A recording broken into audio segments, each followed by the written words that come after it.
오늘 성경 말씀은 요한복음 제19장에서 제21장까지의 말씀입니다. 시작 전 구독과 좋아요를 눌러주시면 영상 제작에 큰 도움이 됩니다. 요한복음서 제19장. 그리하여 빌라도는 예수님을 데려다가 군사들에게 채찍질을 하게 하였다. 군사들은 또 가시나무로 관을 엮어 예수님 머리에 씌우고 자주색 옷을 입히고 나서 그분께 다가가 유다인들의 임금님 만세 하며 그분의 뺨을 쳐댔다. 빌라도가 다시 나와 그들에게 말하였다. 보시오, 내가 저 사람을 여러분 앞으로 데리고 나오겠소. 내가 저 사람에게서 아무런 죄목도 찾지 못하였다는 것을 여러분도 알라는 것이오. 이윽고 예수님께서 가시나무 관을 쓰시고 자주색 옷을 입으신 채 밖으로 나오셨다. 그러자 빌라도가 그들에게 이 사람이요 하고 말하였다. 그때의 수석 사제들과 성전 경비병들은 예수님을 보고 십자가에 못 박으시오, 십자가에 못 박으시오 하고 외쳤다. 빌라도가 그들에게 여러분이 데려다가 십자가에 못 박으시오. 나는 이 사람에게서 죄목을 찾지 못하겠소. 하자 유다인들이 그에게 대답하였다.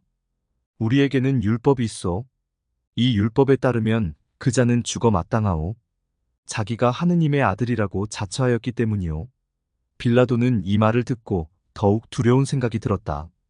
그리하여 다시 총독관저로 들어가 예수님께 당신은 어디서 왔소? 하고 물었다. 그러나 예수님께서는 그에게 아무 대답도 하지 않으셨다. 그러자 빌라도가 예수님께 말하였다. 나에게 말을 하지 않을 작정이오? 나는 당신을 풀어줄 권한도 있고 당신을 십자가에 못 박을 권한도 있다는 것을 모르시오? 예수님께서 그에게 대답하셨다. 네가 위로부터 받지 않았으면 나에 대해 아무런 권한도 없었을 것이다. 그러므로 나를 너에게 넘긴 자의 죄가 더 크다. 그때부터 빌라도는 예수님을 풀어줄 방도를 찾았다. 그러나 유다인들은 그 사람을 풀어주면 총독께서는 황제의 친구가 아니오. 누구든지 자기가 임금이라고 자처하는 자는 황제에게 대항하는 것이오. 하고 외쳤다. 빌라도는 이 말을 듣고 예수님을 밖으로 데리고 나가 리토스트로토스라고 하는 곳에 있는 재판석에 앉았다. 리토스트로토스는 히브리 말로 갑바타라고 한다. 그날은 파스카 축제 준비일이었고 때는 낮 12시쯤이었다. 빌라도가 유다인들에게 말하였다. 보시오, 여러분의 임금이요. 그러자 그들이 외쳤다. 없애버리시오. 없애버리시오. 그를 십자가에 못 박으시오. 빌라도가 그들에게 여러분의 임금을 십자가에 못 박으라는 말이오? 하고 물으니 수석 사제들이 우리 임금은 황제뿐이요 하고 대답하였다. 그리하여 빌라도는 예수님을 십자가에 못 박으라고 그들에게 넘겨주었다. 그들은 예수님을 넘겨받았다. 예수님께서는 몸소 십자가를 지시고 해골터라는 곳으로 나가셨다. 그곳은 히브리 말로 골고타라고 한다. 거기에서 그들은 예수님을 십자가에 못 박았다. 그리고 다른 두 사람도 예수님을 가운데로 하여 이쪽 저쪽에 하나씩 못 박았다. 빌라도는 명패를 써서 십자가 위에 달게 하였는데 거기에는 유다인들의 임금 나자렛 사람 예수라고 쓰여 있었다. 예수님께서 십자가에 못 박히신 곳이 도성에서 가까웠기 때문에 많은 유다인이 그 명패를 읽게 되었다. 그것은 히브리 말, 라틴 말, 그리스 말로 쓰여 있었다.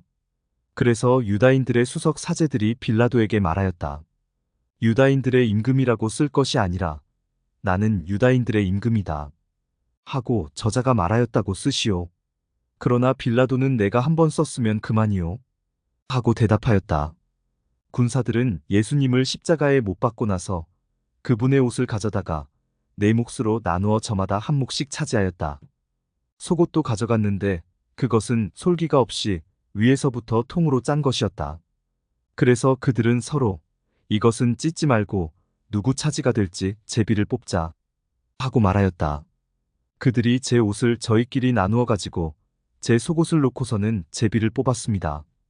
하신 성경 말씀이 이루어지려고 그리 된 것이다. 그래서 군사들이 그렇게 하였다. 예수님의 십자가 곁에는 그분의 어머니와 이모, 클로파스의 아내 마리아와 마리아 막달레나가 서 있었다. 예수님께서는 당신의 어머니와 그 곁에 선 사랑하시는 제자를 보시고 어머니에게 말씀하셨다. 여인이시여, 이 사람이 어머니의 아들입니다. 이어서 그 제자에게 이분이 내 어머니시다 하고 말씀하셨다. 그때부터 그 제자가 그분을 자기 집에 모셨다. 그 뒤에 이미 모든 일이 다 이루어졌음을 아신 예수님께서는 성경 말씀이 이루어지게 하시려고 목마르다 하고 말씀하셨다. 거기에는 신 포도주가 가득 담긴 그릇이 놓여 있었다. 그래서 사람들이 신 포도주를 듬뿍 적신 해면을 우슬초가지에 꽂아 예수님의 입에 갖다 대었다. 예수님께서는 신 포도주를 드신 다음에 말씀하셨다. 다 이루어졌다. 이어서 고개를 숙이시며 숨을 거두셨다. 그날은 준비일이었고 이튿날 안식일은 큰 축일이었으므로 유다인들은 안식일에 시신이 십자가에 매달려 있지 않게 하려고 십자가에 못 박힌 이들의 다리를 부러뜨리고 시신을 치우게 하라고 빌라도에게 요청하였다. 그리하여 군사들이 가서 예수님과 함께 십자가에 못 박힌 첫째 사람과 또 다른 사람의 다리를 부러뜨렸다. 예수님께 가서는 이미 숨지신 것을 보고 다리를 부러뜨리는 대신 군사 하나가 창으로 그분의 옆구리를 찔렀다. 그러자 곧 피와 물이 흘러나왔다. 이는 직접 본 사람이 증언하는 것이므로 그의 증언은 참되다. 그리고 그는 여러분이 믿도록 자기가 진실을 말한다는 것을 알고 있다. 그의 뼈가 하나도 부러지지 않을 것이다. 하신 성경 말씀이 이루어지려고 이런 일들이 일어난 것이다. 또 다른 성경 구절은 그들은 자기들이 찌른 이를 바라볼 것이다 하고 말한다. 그 뒤에 아리마테아 출신 요셉이 예수님의 시신을 거두게 해달라고 빌라도에게 청하였다. 그는 예수님의 제자였지만 유다인들이 두려워 그 사실을 숨기고 있었다. 빌라도가 허락하자 그가 가서 그분의 시신을 거두었다. 언젠가 밤에 예수님을 찾아왔던 니코데모도 모략과 침향을 섞은 것을 100리트라쯤 가지고 왔다. 그들은 예수님의 시신을 모셔다가 유다인들의 장례 관습에 따라 향료와 함께 아마포로 감쌌다. 예수님께서 십자가에 못 박히신 곳에 정원이 있었는데 그 정원에는 아직 아무도 묻힌 적이 없는 새 무덤이 있었다. 그날은 유다인들의 준비일이었고 또 무덤이 가까이 있었으므로 그들은 예수님을 그곳에 모셨다. 제20장 주간 첫날 이른 아침 아직도 어두울 때에 마리아 막달레나가 무덤에 가서 보니 무덤을 막았던 돌이 치워져 있었다. 그래서 그 여자는 시몬 베드로와 예수님께서 사랑하신 다른 제자에게 달려가서 말하였다. 누가 주님을 무덤에서 꺼내갔습니다. 어디에 모셨는지 모르겠습니다. 베드로와 다른 제자는 밖으로 나와 무덤으로 갔다. 두 사람이 함께 달렸는데 다른 제자가 베드로보다 빨리 달려 무덤에 먼저 다다랐다. 그는 몸을 굽혀 아마포가 놓여 있는 것을 보기는 하였지만 안으로 들어가지는 않았다. 시몬 베드로가 뒤따라와서 무덤으로 들어가 아마포가 놓여 있는 것을 보았다. 예수님의 얼굴을 쌌던 수건은 아마포와 함께 놓여 있지 않고 따로 한 곳에 개켜져 있었다. 그제야 무덤에 먼저 다다른 다른 제자도 들어갔다. 그리고 보고 믿었다. 사실 그들은 예수님께서 죽은 이들 가운데에서 다시 살아나셔야 한다는 성경 말씀을 아직 깨닫지 못하고 있었던 것이다. 그 제자들은 다시 집으로 돌아갔다. 마리아는 무덤 밖에 서서 울고 있었다. 그렇게 울면서 무덤 쪽으로 몸을 굽혀 들여다보니 하얀 옷을 입은 두 천사가 앉아 있었다. 한 천사는 예수님의 시신이 놓였던 자리 머리맡에, 다른 천사는 발치에 있었다. 그들이 마리아에게 여인아, 왜 우느냐? 하고 묻자 마리아가 그들에게 대답하였다. 누가 저의 주님을 꺼내갔습니다. 어디에 모셨는지 모르겠습니다. 이렇게 말하고 나서 뒤로 돌아선 마리아는 예수님께서 서 계신 것을 보았다. 그러나 예수님이신 줄은 몰랐다. 예수님께서 마리아에게 여인아, 왜 우느냐? 누구를 찾느냐? 하고 물으셨다. 마리아는 그분을 정원지기로 생각하고 선생님께서 그분을 옮겨가셨으면 어디에 모셨는지 저에게 말씀해 주십시오. 제가 모셔가겠습니다. 하고 말하였다. 예수님께서 마리아야 하고 부르셨다. 마리아는 돌아서서 히브리 말로 라쁘니 하고 불렀다. 이는 스승님 이라는 뜻이다. 예수님께서 마리아에게 말씀하셨다. 내가 아직 아버지께 올라가지 않았으니 나를 더 이상 붙들지 마라. 내 형제들에게 가서 나는 내 아버지시며 너희의 아버지신 분, 내 하느님이시며 너희의 하느님이신 분께 올라간다 하고 전하여라.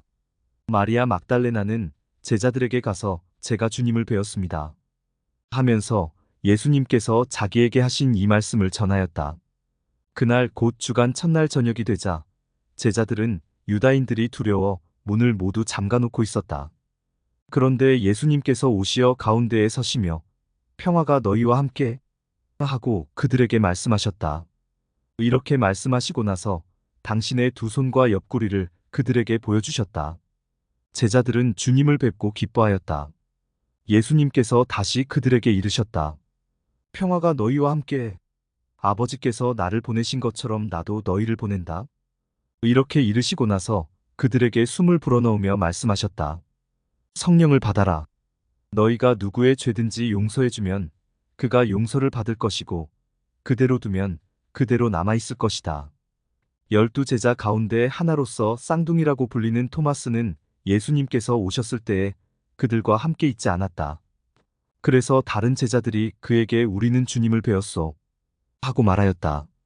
그러나 토마스는 그들에게 나는 그분의 손에 있는 못자국을 직접 보고 그 못자국에 내 손가락을 넣어보고 또 그분 옆구리에 내 손을 넣어보지 않고는 결코 믿지 못하겠소 하고 말하였다. 여드레 뒤에 제자들이 다시 집 안에 모여 있었는데 토마스도 그들과 함께 있었다. 문이 다 잠겨 있었는데도 예수님께서 오시어 가운데에 서시며 평화가 너희와 함께 하고 말씀하셨다. 그러고 나서 토마스에게 이르셨다. 내 손가락을 여기 대보고 내 손을 보아라. 내 손을 뻗어 내 옆구리에 넣어 보아라. 그리고 의심을 버리고 믿어라. 토마스가 예수님께 대답하였다. 저의 주님, 저의 하느님. 그러자 예수님께서 토마스에게 말씀하셨다. 너는 나를 보고서야 믿느냐? 보지 않고도 믿는 사람은 행복하다. 예수님께서는 이 책에 기록되지 않은 다른 많은 표징도 제자들 앞에서 일으키셨다. 이것들을 기록한 목적은 예수님께서 메시아시며 하느님의 아드님이심을 여러분이 믿고 또 그렇게 믿어서 그분의 이름으로 생명을 얻게 하려는 것이다. 제21장. 그 뒤에 예수님께서는 티베리아스 호숫가에서 다시 제자들에게 당신 자신을 드러내셨는데 이렇게 드러내셨다. 시몬 베드로와 쌍둥이라고 불리는 토마스, 갈릴레아 카나 출신 나타나엘과 제베데오의 아들들, 그리고 그분의 다른 두 제자가 함께 있었다. 시몬 베드로가 그들에게 나는 고기 잡으러 가네 하고 말하자 그들이 우리도 함께 가겠소 하였다. 그들이 밖으로 나가 배를 탔지만 그날 밤에는 아무것도 잡지 못하였다. 어느덧 아침이 될 무렵 예수님께서 물가에 서 계셨다. 그러나 제자들은 그분이 예수님이신 줄을 알지 못하였다. 예수님께서 그들에게 얘들아, 무얼 좀 잡았느냐? 하시자 그들이 대답하였다. 못 잡았습니다. 예수님께서 그들에게 이르셨다. 그물을 배 오른쪽에 던져라. 그러면 고기가 잡힐 것이다. 그래서 제자들이 그물을 던졌더니 고기가 너무 많이 걸려 그물을 끌어올릴 수가 없었다. 예수님께서 사랑하신 그 제자가 베드로에게 주님이십니다 하고 말하였다. 주님이시라는 말을 듣자 옷을 벗고 있던 베드로는 겉옷을 두르고 호수로 뛰어들었다. 다른 제자들은 그 작은 배로 고기가 든 그물을 끌고 왔다. 그들은 뭇에서 100m쯤밖에 떨어져 있지 않았던 것이다. 그들이 뭇에 내려서 보니 숯불이 있고 그 위에 물고기가 놓여 있고 빵도 있었다. 예수님께서 그들에게 말씀하셨다. 방금 잡은 고기를 몇 마리 가져오너라.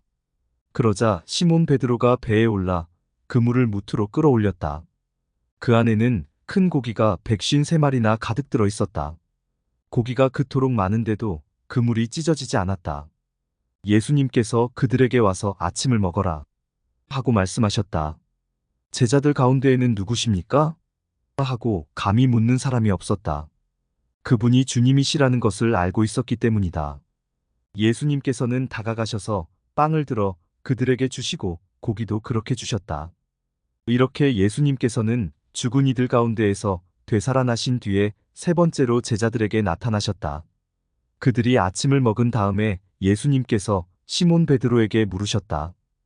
요한의 아들 시몬아, 너는 이들이 나를 사랑하는 것보다 더 나를 사랑하느냐? 베드로가 주님, 제가 주님을 사랑하는 줄을 주님께서 아십니다. 하고 대답하자 예수님께서 그에게 말씀하셨다. 내 어린 양들을 돌보아라. 예수님께서 다시 두 번째로 베드로에게 물으셨다. 요한의 아들 시몬아, 너는 나를 사랑하느냐? 베드로가 주님, 제가 주님을 사랑하는 줄을 주님께서 아십니다. 하고 대답하자 예수님께서 그에게 말씀하셨다. 내 양들을 돌보아라. 예수님께서 세 번째로 베드로에게 물으셨다. 요한의 아들 시몬아, 너는 나를 사랑하느냐? 베드로는 예수님께서 세 번이나 나를 사랑하느냐? 하고 물으심으로 슬퍼하며 대답하였다. 주님, 주님께서는 모든 것을 아십니다. 제가 주님을 사랑하는 줄을 주님께서는 알고 계십니다. 그러자 예수님께서 베드로에게 말씀하셨다. 내 양들을 돌보아라. 내가 진실로 진실로 너에게 말한다. 네가 젊었을 때에는 스스로 허리띠를 메고 원하는 곳으로 다녔다. 그러나 늙어서는 네가 두 팔을 벌리면 다른 이들이 너에게 허리띠를 메어주고서 내가 원하지 않는 곳으로 데려갈 것이다. 예수님께서는 이렇게 말씀하시어 베드로가 어떠한 죽음으로 하느님을 영광스럽게 할 것인지 가리키신 것이다. 이렇게 이르신 다음에 예수님께서는 베드로에게 나를 따라라 하고 말씀하셨다. 베드로가 돌아서서 보니 예수님께서 사랑하시는 제자가 따라오고 있었다. 그 제자는 만찬 때에 예수님 가슴에 기대어 앉아 있다가 주님, 주님을 팔아넘길 자가 누구입니까? 하고 물었던 사람이다. 그 제자를 본 베드로가 예수님께 주님, 이 사람은 어떻게 되겠습니까? 하고 물었다. 예수님께서는 내가 올 때까지 그가 살아있기를 내가 바란다 할지라도 그것이 너와 무슨 상관이 있느냐? 너는 나를 따라라. 하고 말씀하셨다. 그래서 형제들 사이에 이 제자가 죽지 않으리라는 말이 퍼져나갔다. 그러나 예수님께서는 그가 죽지 않으리라고 말씀하신 것이 아니라 내가 올 때까지 그가 살아있기를 내가 바란다 할지라도 그것이 너와 무슨 상관이 있느냐? 하고 말씀하신 것이다. 이 제자가 이 일들을 증언하고 또 기록한 사람이다. 우리는 그의 증언이 참되다는 것을 알고 있다. 예수님께서 하신 일은 이 밖에도 많이 있다. 그래서 그것들을 낱낱이 기록하면 온 세상이라도 그렇게 기록된 책들을 다 담아내지 못하리라고 나는 생각한다.